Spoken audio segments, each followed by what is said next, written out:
I've heard senators described as sophisticated gentlemen who live in Washington and visit home once every 6 years.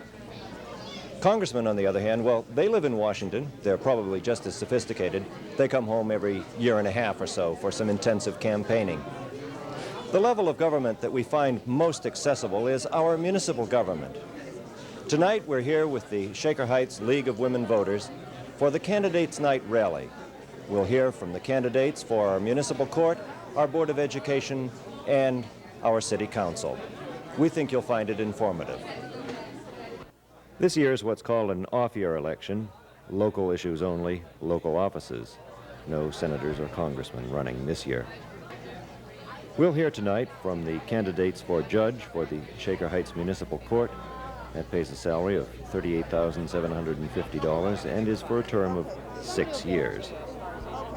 We'll also hear from candidates for City Council, their salary $2,400 a year, the term 4 years. And candidates for the Board of Education, no salary and a 4-year term. This rally is sponsored by the League of Women Voters of Shaker Heights, and it started off with some time in the social room for a little politicking before the rally.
We're glad you could be with us.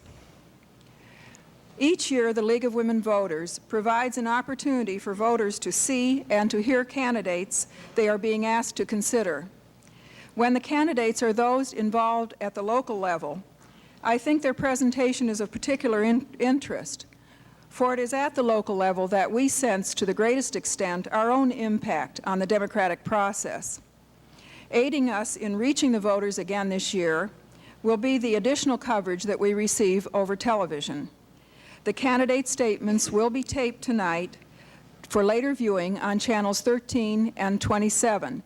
Now, the times for that viewing have been changed, and the new times have been noted at the bottom of the program that was passed out tonight, so be sure to review those. Because of the taping and the many candidates appearing tonight, a brief review of the agenda is advisable. A short presentation of the issues to appear on the ballot will be made first, and following this, the candidates have been grouped in this way. First, the 5 candidates for judge of Shaker Heights Municipal Court, each speaking for 3 minutes, with 8 minutes allotted for questions upon the completion of all 5 of the presentations.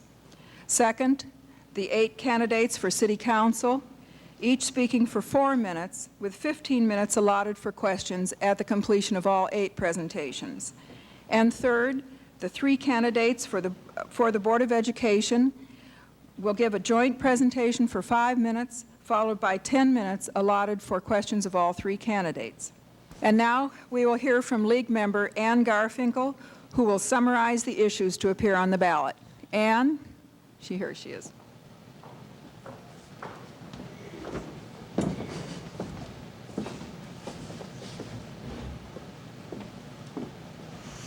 Good evening. There are going to be 2 state issues appearing on the ballot, and I'm going to read to you the language that you are going to be seeing when you go to the booth. State issue number 1 is a proposed constitutional amendment to amend Section 35 of Article 2 of the Constitution of the State of Ohio. Presently, protection is afforded injured workers through the Bureau of Workers' Compensation and the Industrial Commission.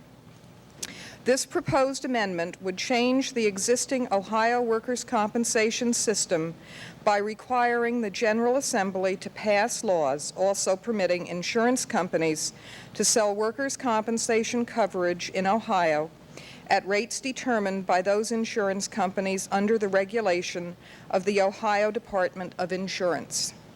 If adopted, this amendment shall take effect on January 1st, 1983. It was proposed by initiative petition. A majority yes vote is necessary for passage. Yes or no. Shall the proposed amendment be adopted? State issue 2.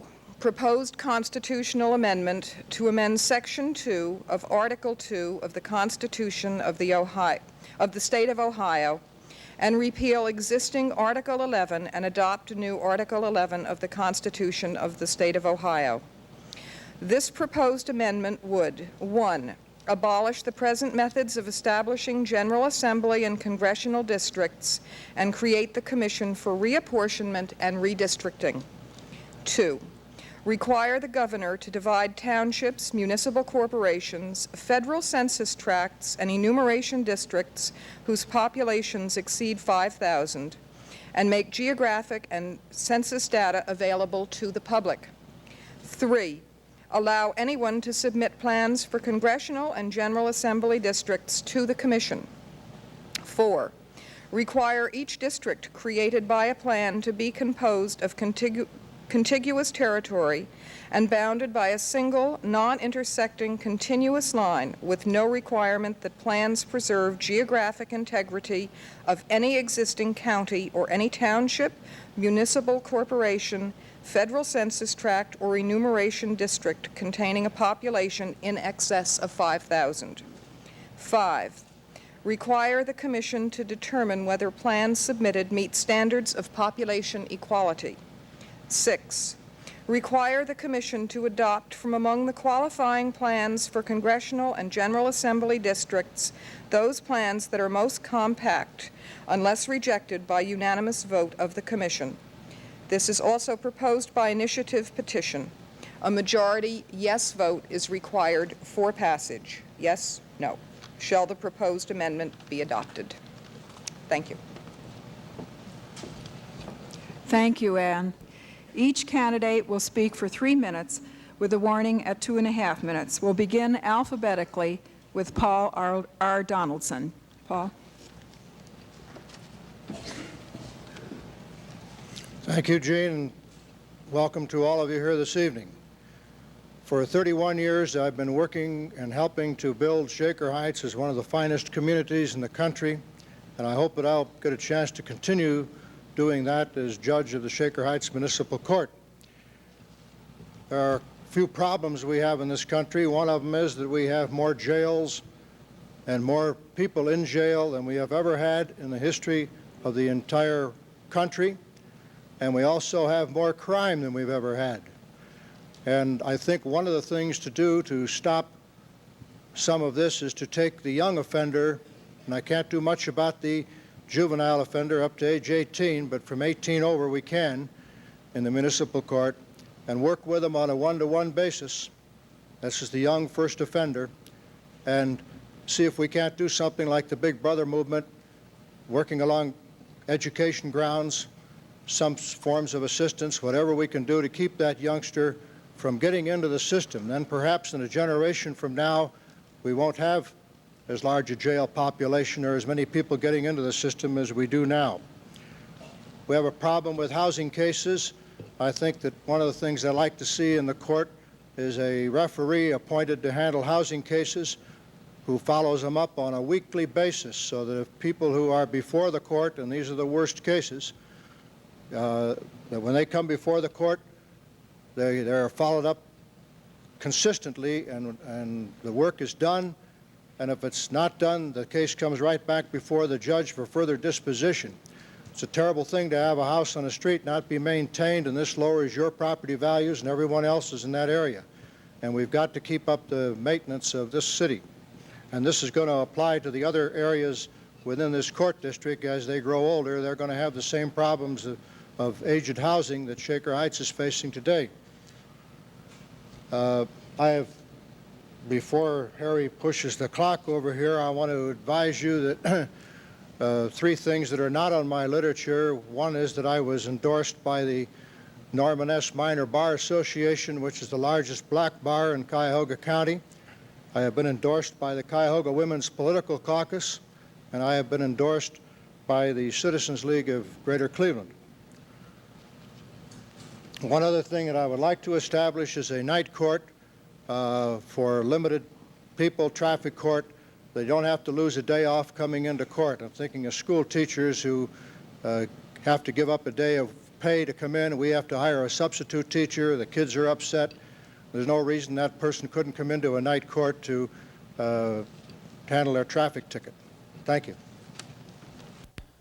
My aspirations to become a judge began in my youth. I was influenced and encouraged by the role my father played as judge for 23 years.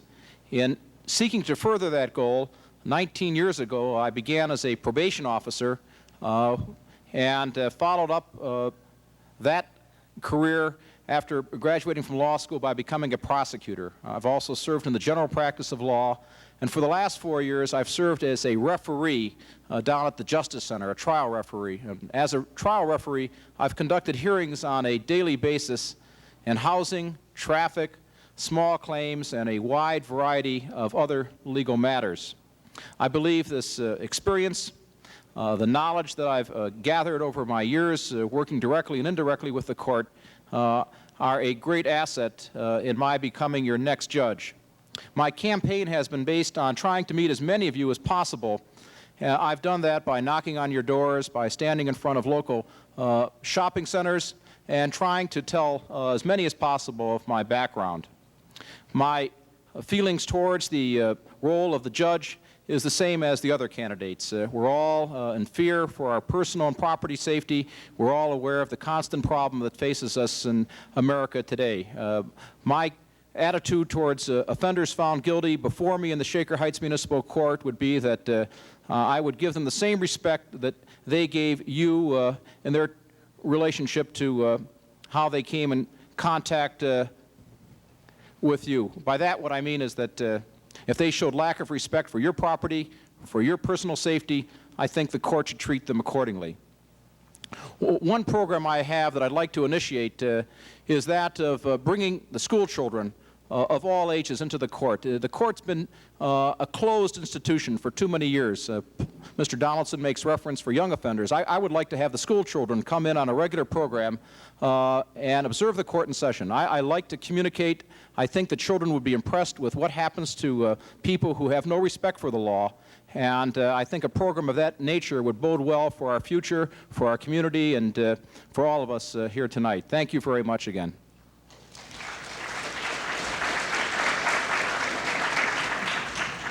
Thank you. Our next candidate is Louis E. Weitz. Mr. Weitz. Thank you.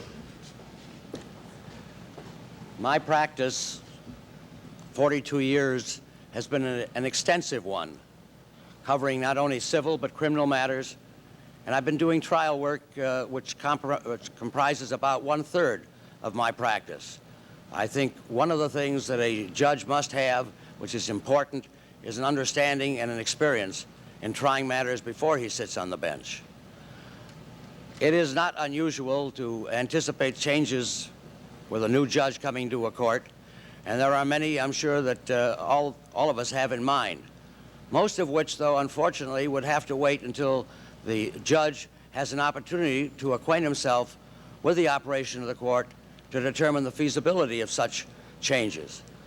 One change which I think could be immediately effected is one alluded to by Mr. Donaldson, and which was known as the First Offenders Program, which is provided for under the present law of Ohio, where someone who has been arrested for the first time for violation of a misdemeanor or a minor crime can be referred to the probation department, which is part of the court, under such terms and conditions as the judge deems advisable, as long as the judge feels that the person is not a risk and is not a danger to the community. If such a program is satisfactorily completed, the judge then has the opportunity of dismissing the charge, feeling that there is no likelihood that it would be repeated, and then preventing that person from having to go through life with a record against his name. A court best serves the community which is responsive to the needs of the community. And those responses should be given with understanding and with a desire to have the thing expedited and to be done speedily. It has been said that a law that is not used ceases to be a law, and that a right of a party in the court undefended withers away. It is my desire that if I'm elected to this court, and I pledge this to you, that there will be no laws that are unused, that the laws will be used as they were intended to be used by the legislature, and that the rights of anybody appearing before me will be zealously guarded. Thank you for the opportunity to appear here this evening. Well, on November 3rd, you're going to be a judge. I hope you're a good judge, because you have to select the next judge that will serve you for the 6 years. You've had a good judge in Judge Rocker, who has served you ably since 1967. You have a great community here. It's a fine area, one of the finest in the United States. You've had good, peaceful school systems, and you also have had good officials. I hope that you see fit to elect a quality judge for this seat. What do my peers think of me? The Greater Cleveland Bar Association Standing Committee gave me the only affirmative vote for the 5 of us up here. The Plain Dealer last Monday came out and gave me an affirmative vote. I have been practicing law since graduating from the University of Michigan here in the Cleveland area. I've been in the general practice of law with a small 6-man firm. And would you believe it, that firm has seen fit to render public service throughout the community. We have had 2 mayors, members of the legislature, councilmen, and we have produced 4 judges from that small office. Judge Kenneth Nash was the mayor in Cleveland Heights. Vincent Arnold was a judge in the Bedford Court. Herbert Whiting is presently serving with the Common Pleas Court. And Judge Richard Horn is with the Social Security Administration. Now, what do I have to offer? I feel that Judge Rocker in the past has given you something that is very, very beneficial to a community like you've had. You've had honest, capable, independent justice rendered. No ties with City Hall whatsoever. Manny has gone his own way. And I feel that I, too, can offer you these qualities as a judge if I were so elected. In our judicial canons of ethics, we can only promise you and pledge one thing, that if elected, we will serve you faithfully and impartially. No other pledge can be made. I have been going around door to door in my campaign, and I've learned a number of things.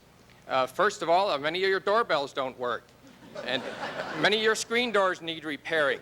But I've also learned there's a great deal of fear in the eyes of the occupants when they come to the door. And it's a sad commentary in this great country of ours today that there has to be fear in the peaceful occupants of the household. And that's what we need to do, is to convey that fear to the criminal. Frankly, I think we have to revamp our thinking in this country, and the first and the most important step is that we develop stricter parents to look after their children. We cannot expect the courts to solve all the problems by being a strict judge. I do think that a strict parent, though, can do an awful lot to cure the crime in this country. The duties of the judge in the municipal court, I have been fortunate enough to have been appointed for the last 6 years to serve as acting judge. So I do have the experience on the bench in Shaker Heights Municipal Court. On November 3rd, I hope you're a good judge and you elect a quality judge. Thank you.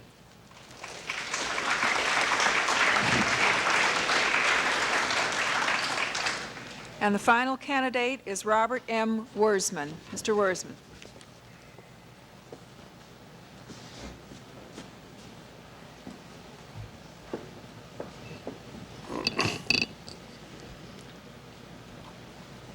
Ladies and gentlemen, on November 3rd, you're going into a voting booth and you will be looking to elect a judge.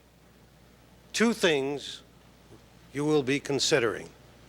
One, you want a judge who is honest, who is fair, impartial, and learned in the law.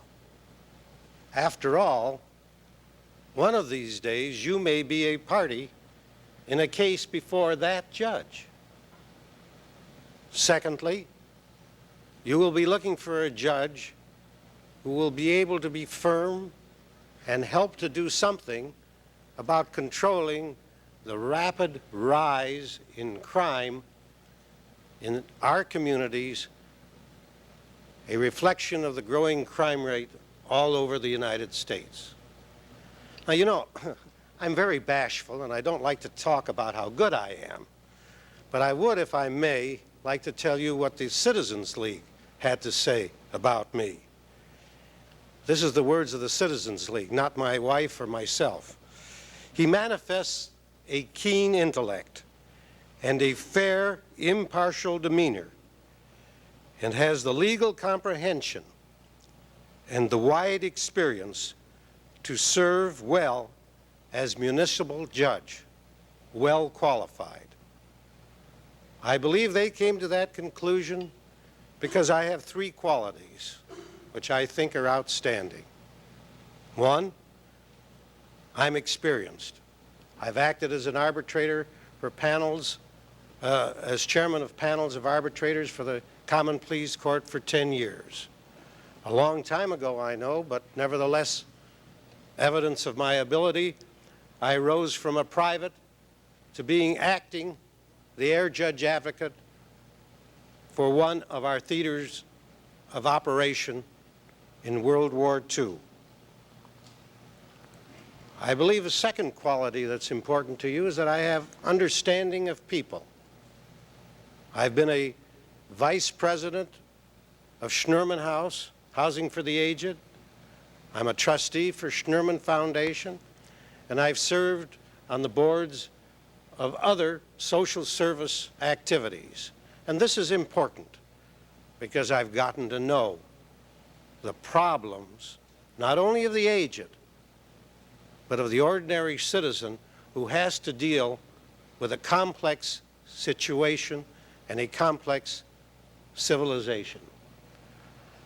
I too must mention that I have been a councilman in Beechwood for over 16 years. Thank you for your consideration.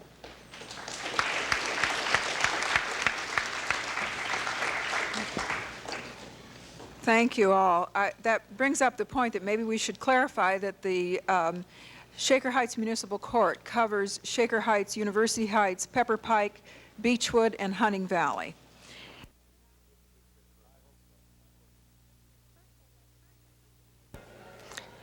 First, I'd like to thank the League of Women Voters for the opportunity to be here tonight, and to thank all of you who came, who cared enough about your community to come to hear all of us speak, so that you can be better informed when you go out to vote November 3rd.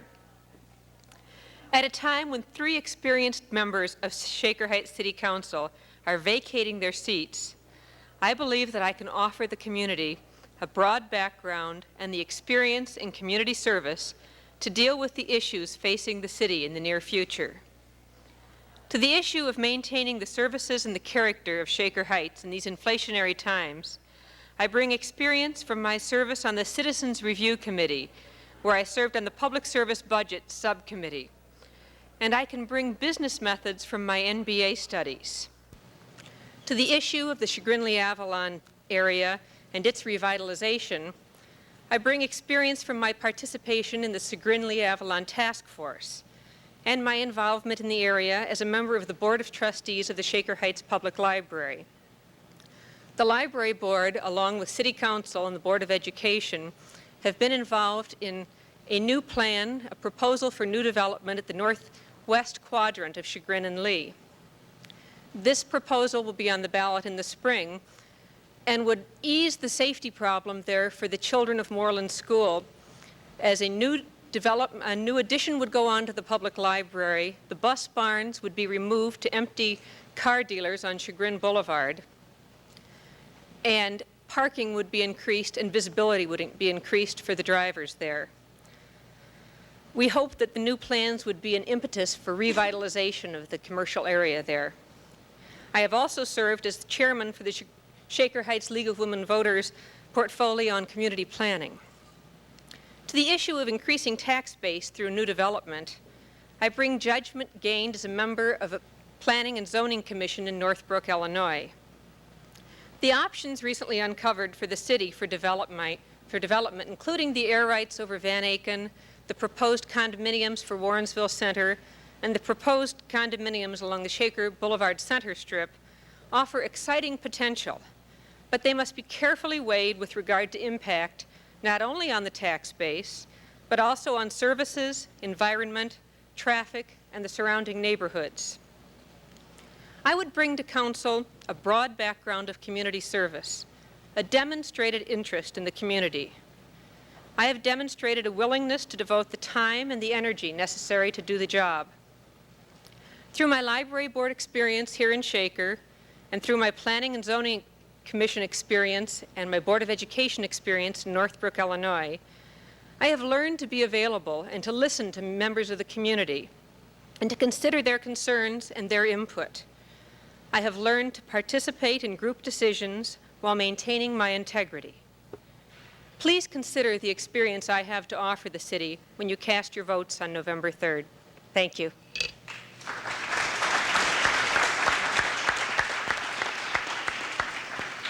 The next candidate we'll hear from is William L. Boyd. Mr. Boyd.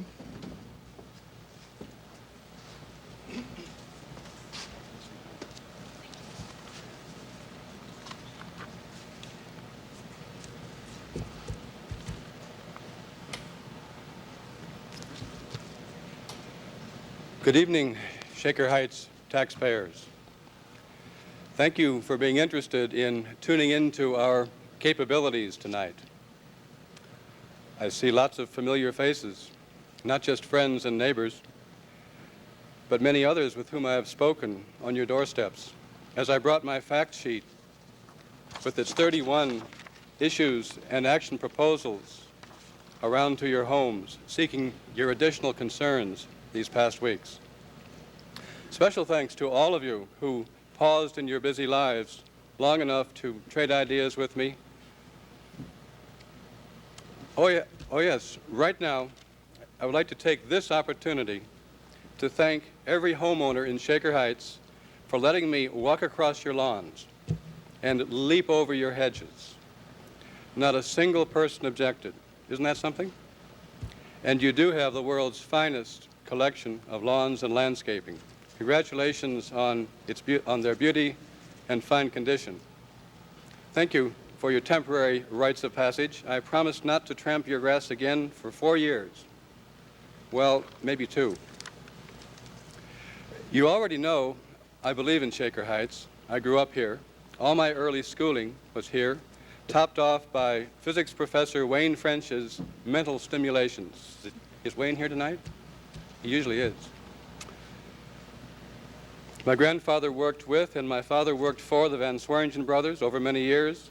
I understand and appreciate Shaker Heights, the grandeur of its natural surroundings, the uniqueness of you, its current residents. So many of you so often engaged in so wide a variety of mind and body stimulating activities.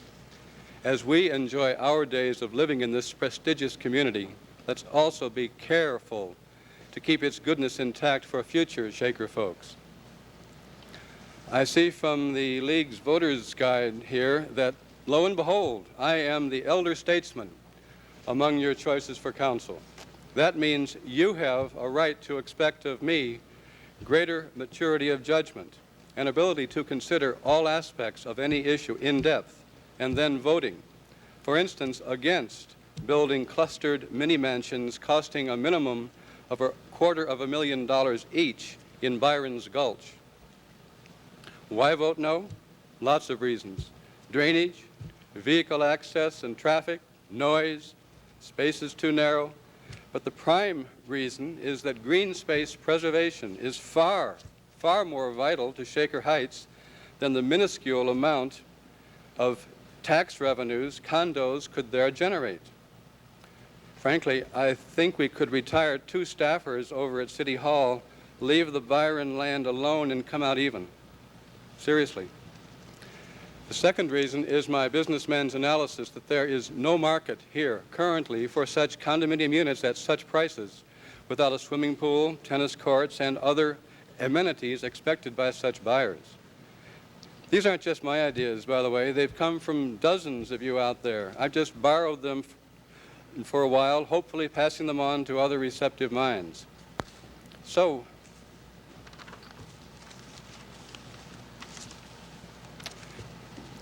you know by reading my fact sheet how I think and how I would likely vote on future council matters. I am ready for the responsibilities inherent in a council seat, prepared for the challenges and the problems. Thank you for listening, for reading, and for thinking through. We trust you will honor me with your vote next Tuesday so I can respond to your concerns on council next year and after.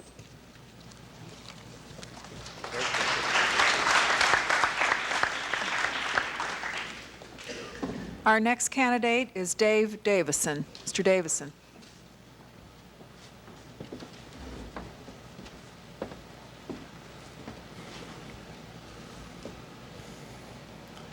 Good evening. I believe that my candidacy offers you, the voters, a blend of both business skills and civic activities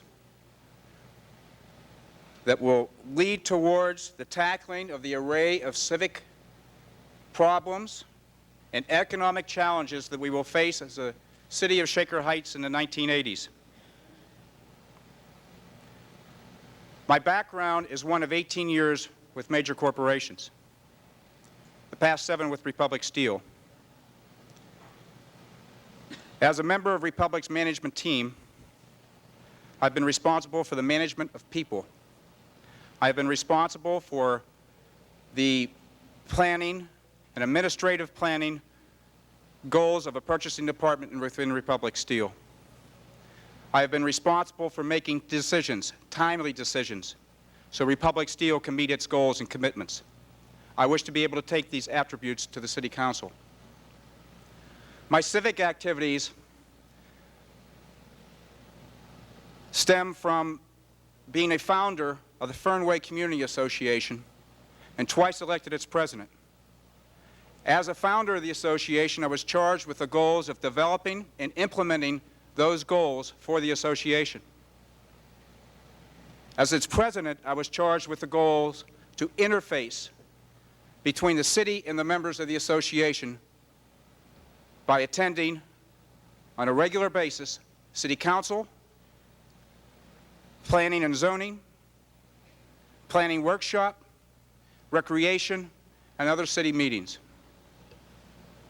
As a councilman, I will work towards maintaining the tax line. A corporation's goals are to pay a profit. A city's goals are to improve its services and yet not come back to you and ask for additional tax increases. As a businessman, I believe there is room for savings in Shaker Heights' $11.3 million budget. I believe that the budget can be paired by utilizing good, sound business techniques, such as MBO, management by objective theories, value analysis type purchasing, the possibility and study of lease versus buy of equipment in order to save capital dollar expenditures. As a councilman, I will work towards better communications between the city and its constituents. 2 recent examples of, I believe, poor communications have led, 1, to the formation of the Fernway Community Association, and 2, an unhappy Sussex neighborhood. I would like to share with you a portion of my pamphlet. Civic changes affect many lives. These changes require better upfront communications between the city and its residents for improved citizen input in action versus output and reaction. I believe, as others, that my candidacy makes good sense. I believe, with others, that I can serve you, as the citizens of Shaker Heights, as a good, strong councilman and question and meet your needs. I look for your support now, and I look for your support at the polls, and your support for Dave Davison. Thank you very much. I feel that I have a sense of pride in our city that I would be proud to serve on the City Council. Some important issues that I would like to touch on this evening include the following. The PCB and CEI issues, which are rarely dealt with in our campaign speeches, I believe Shaker should be taking a forefront on this issue. I think the council should be working with the law department at the present time in developing some moves so that CEI can get the capacitors that contain PCBs out of Shaker immediately. No need to wait 3 to 5 years like CEI promised. Let's not wait for Lakewood to pass a law. Let's be the leader instead of a follower. I believe that Council should take steps at this time to completely analyze the air rights issue over Van Aken Center. No need to run into another zoning problem and a City Council problem like we had with McDonald's at Chagrin and Warrensville. No need to run into another City Council problem as we're having with the condominium proposal at Shaker Boulevard. Let's have Council take the steps through subcommittees, take the time to properly plan, take the time to talk to the neighbors and immediate residents that would be concerned by these issues. I have, in particular, Shaker Boulevard. Many of those people were at the council meeting. Naturally, they're concerned, as many of you may have seen on the news, or many of you may have been there. I believe that the senior citizens should be more sponsored by council and the city. We have a very fine senior citizen program now. However, I think that our seniors should be more provided for in the line of possibly a nursing home or more funds being directed their way. Shaker should have a nursing home that we could be proud of and thereby keep our seniors here in the city. Once again, many of you may not know my background. I am an accountant and an attorney by trade, married an attorney 4 years ago. We are presently expecting our first child. I have been in business all my life. I'm vice president of a Cleveland corporation, and I am principal partner of Fisco Legal Clinics in East Cleveland. I do care about our community, and on November 3rd, I would appreciate your vote for Ernest Fisco. Thank you.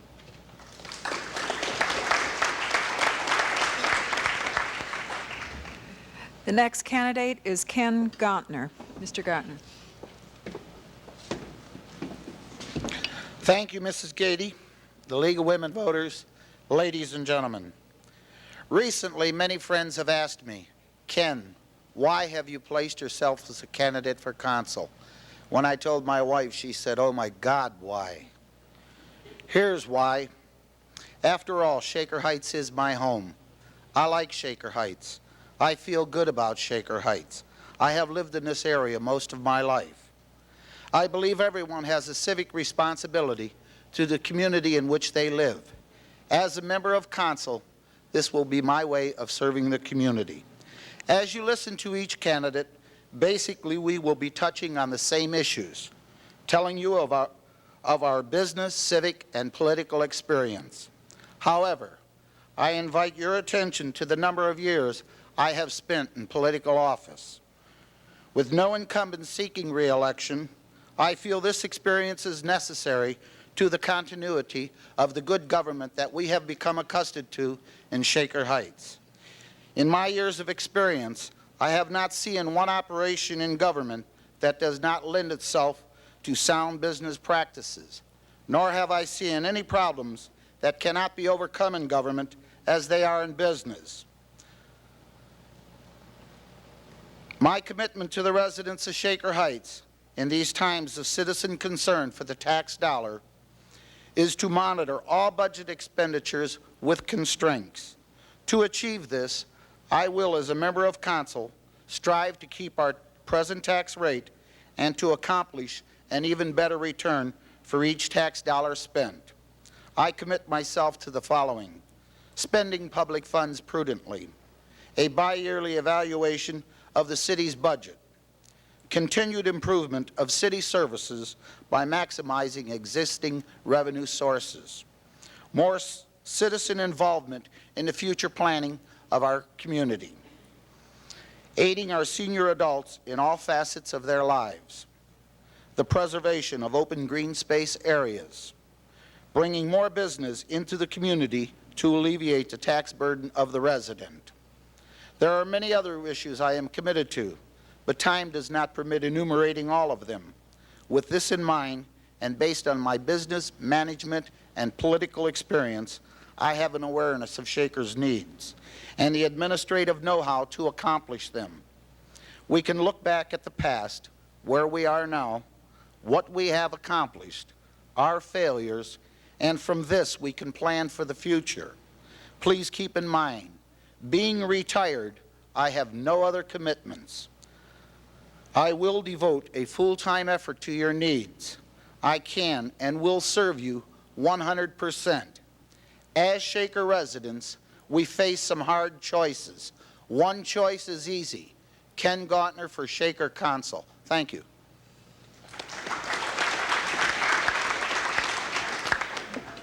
And next we'll hear from Alan L. Melamed.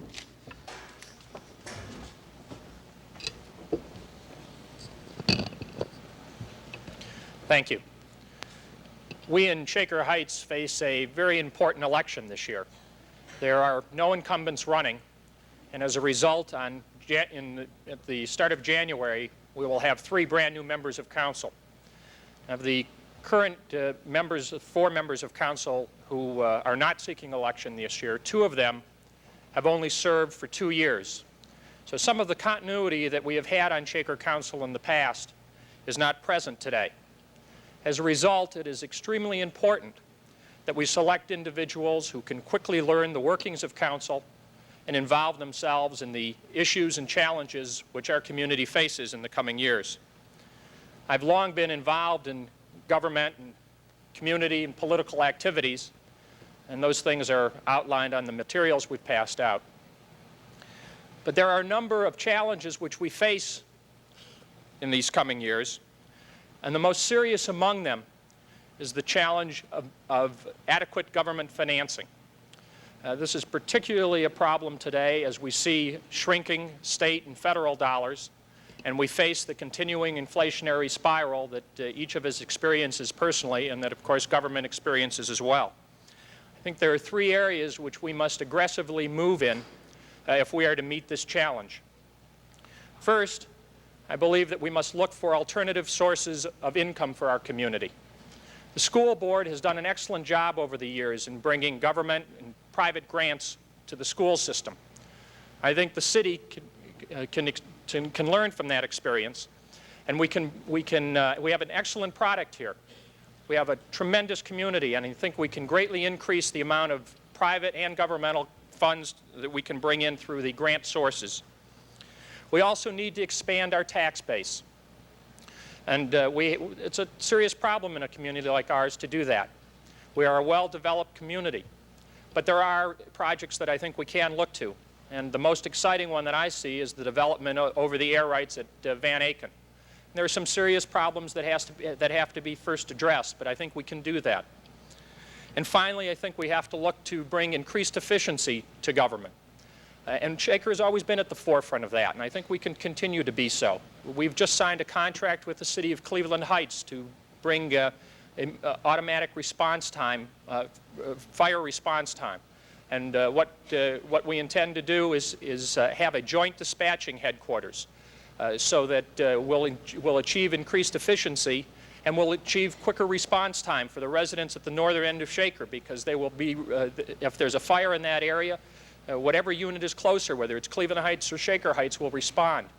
I think that kind of concept offers great possibilities for police communications. And I think we can look to that kind of creative approach to increase efficiency, and hopefully we'll do that over the years. There are a number of other challenges which I think we need to address. One that I have a particular concern about, because I've lived in the area for a number of years, is the Chagrin-Lee-Avalon area. For years there have been discussions and plans about redeveloping that area. I think the time is now to aggressively move in that area. I'd like to see something set up like the Friends of Shaker Square for the Friends of Chagrin-Lee-Avalon. We see the tremendous results that have been achieved in the Shaker Square area, and I think we can do the same at Chagrin-Lee-Avalon. There are a number of other issues as well and challenges that we face. I'd like to be part of the efforts to meet those challenges. I've been fortunate enough to receive the endorsements of all of the City Council members who are making endorsements in this race, and I hope on November the 3rd to receive the endorsement of the electorate of this city so that I can participate in meeting these challenges that our community faces in the years ahead. Thank you.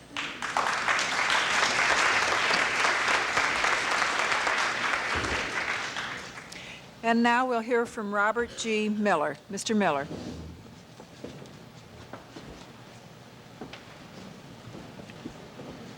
Thank you, Jean, League, and fellow residents. In the few minutes that I have with you, I'd like to talk to you about the issues that Shaker faces in the 80s and how I'm well prepared to deal with those issues. The chief issue at this time is how Shaker can maintain its high level of services, both physical and human, despite inflation and citizen resistance to new taxes. Costs of services must be kept down. Council should actively monitor all programs, should actively review all programs to make sure that they are being cost effective. This must be done throughout the year, not just at budget time and not just at tax levy time. In addition, City Council should keep close contact with the residents in setting priorities and solving problems. As an appointee of Mayor Kelly to the Mayor's Budget and Service Operations Review Committee, I've obtained the experience of learning how the budgetary process works. I've learned, in concentrating on the service department, how to evaluate a department and how to delve to make sure that it's being cost effective. Another issue is how to increase the tax base in order to maintain our high level of services without increasing the already heavy burden on Shaker's taxpayers.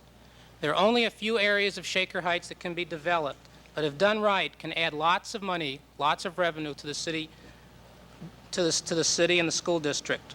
For example, the Chagrin-Lee-Avalon area should be redeveloped. Beautiful multi-use additions can be added in the air rights at the Warrensville Van Aken terminus. The old greenhouse property can be between South Woodland and Shaker Boulevard can be developed into luxury type condominiums. However, these developments must be done right. While it's important that Council keep the good of all of Shaker in mind, Council must also be sensitive to the desires and the concerns of the residents most affected by a particular development. The tax base should not be increased at a cost of spoiling all that made Shaker a desirable place in which to live. As a representative to the Chagrin-Lee-Avalon Planning Committee, I learned how that area should be developed and how other developments in Shaker Heights should be planned. In addition, I'm the only candidate that's presently a member of a standing City Council committee.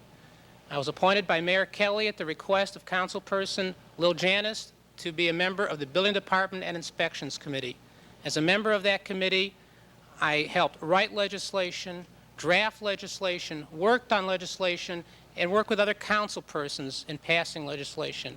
And that's an experience that you cannot obtain unless you actually do it. You cannot learn it unless you actually perform it. In addition, I'm on the board of directors of the Heights Area Chamber of Commerce. Being on the board of directors, I've had a chance to talk to officials from the 7 other communities that are part of the Heights Area Chamber of Commerce, and I've talked to them about their problems and how they've solved their problems. And a lot of those ideas can be adopted in the city of Shaker Heights.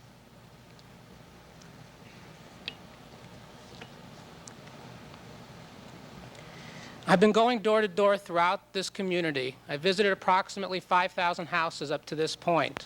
I've talked to many of you, and I've learned a lot. I will continue to do this after I'm elected. I will continue to go to community association meetings. You may not always agree with my vote or my stand, but you'll always know I have your interests foremost in mind. Thank you.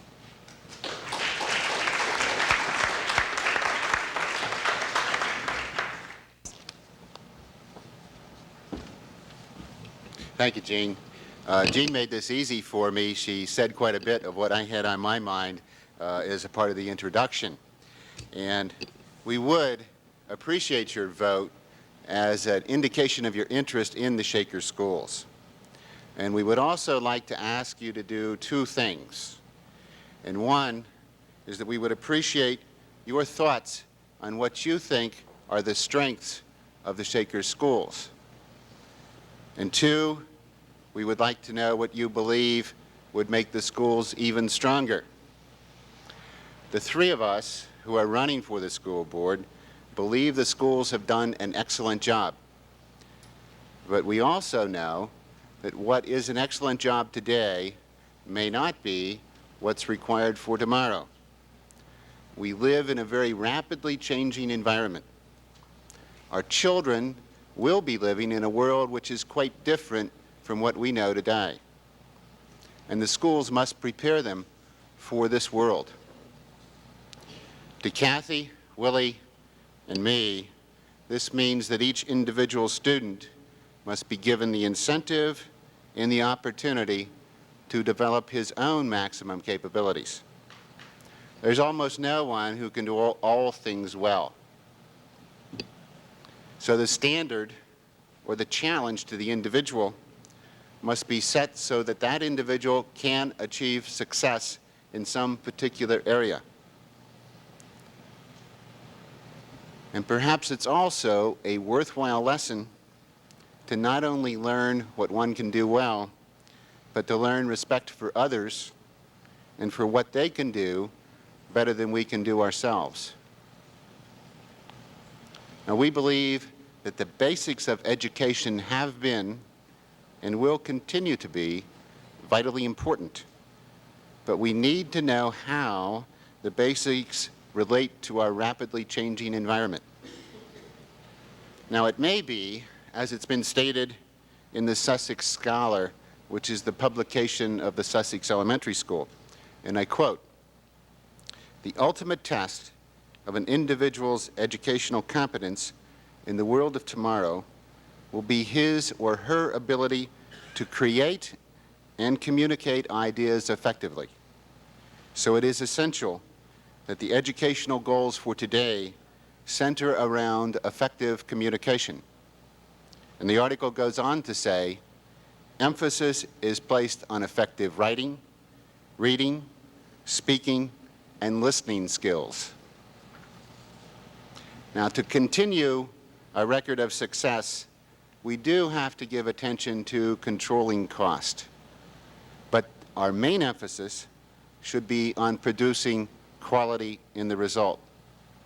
Now, Peter Drucker, who is a noted professor of management, puts it this way: the pertinent question is not how to do things right, but how to find the right things to do, and to concentrate resources and efforts on them.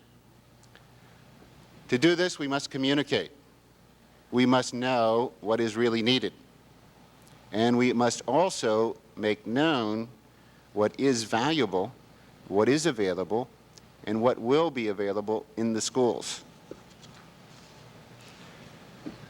And in looking at cost control and improving the results, I think we might take a lesson from industry.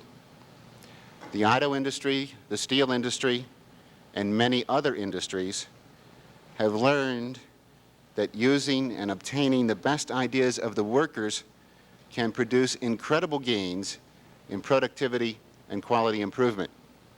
In the schools, the workers are the students, the teachers, and the staff. And we need to be sure that they fully participate in finding the better ways to produce the quality which we seek. The principals, the administrators, and the board have the responsibility of pulling all these factors together in developing the plans, the policies, and the procedures which provide direction, which give us a strong sense of purpose, and the benchmarks against which we have to measure progress. In summary, we believe that the Shaker citizens will support schools which produce quality results, quality which is relevant to the individual student, and quality which is relevant to the requirements the student will face when he leaves the schools. Thank you.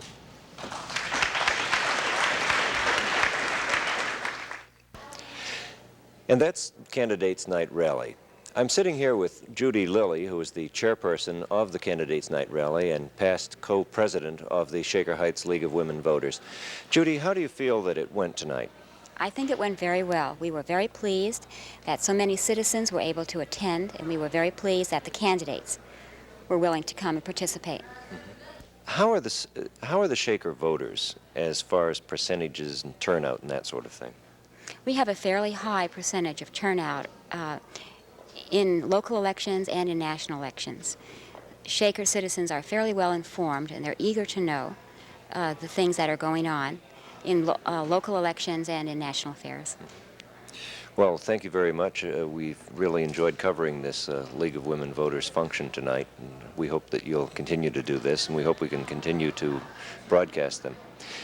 Thank you, Judy. Thank you for covering it. And thank you very much for watching Shaker Life. I'm Douglas Drake, and we'll be seeing you next month.